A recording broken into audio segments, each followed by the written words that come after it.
Hey, what's going on, people? It's SGZ here from the SpartanGameZone, and in this video I'll be reviewing the Hellshock, which, like the Storm and Firestorm covered yesterday, also received a massive boost to its damage. Gearbox are buffing guns in the lead up to Mayhem 2.0, and they aren't little buffs either.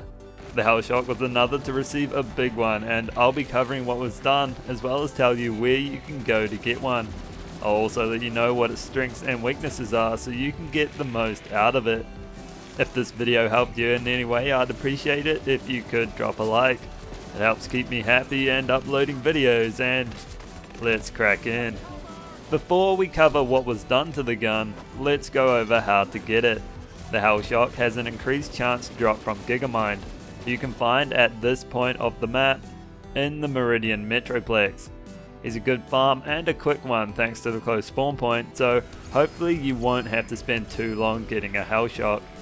Speaking of the Hellshock, let's look at how it compares now to its initial birth in the game, to get an idea of the damage increase, as Gearbox didn't give us any real numbers this time around. As you can see, the damage increase was nice at about 50%, but some of that could have been a previous hotfix.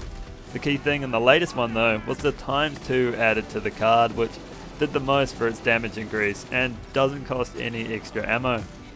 The Hellshock always comes with the same two elements, shock and fire, which you can change between. Bullets also change elements themselves when they hit a surface and will ricochet in the alternative element as shown here. This also shows the recoil of the weapon, which can be difficult to control, and is the key thing you will need to handle if you want to get greatness out of this weapon. The Hellshock always had a high fire rate, and the addition of the extra projectile turns it into a rapid fire menace.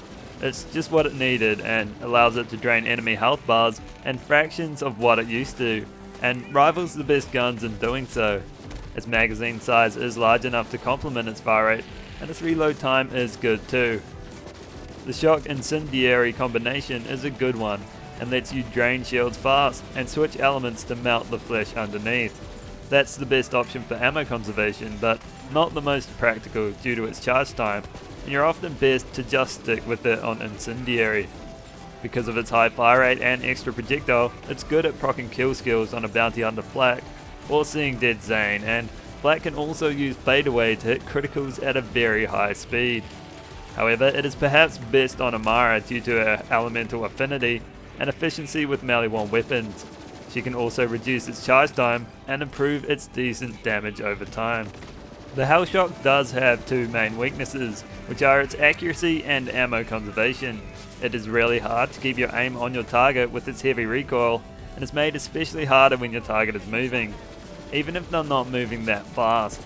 This will often force you to release the trigger to save ammo, and releasing short rapid fire bursts is what you'll need to get used to if you want its total ammo to last the longest it can. When you are able to maintain accuracy, it only takes a few seconds to knock your target cold, and overall it is another great gun made that way thanks to another hotfix. There's not much competing for the Maggie when it comes to great pistols, but now the Hellshock will be competing for its spot. Its fire rate paired with good damage makes it a force to be reckoned with, as it no longer shoots peas, it shoots electric and flaming potatoes. So that's all for this video. I hope you enjoyed it and learned a little bit about the Hellshock and what happened to it in the latest hotfix. If you did, consider dropping a like or subscribing, and I'll catch you in the next one.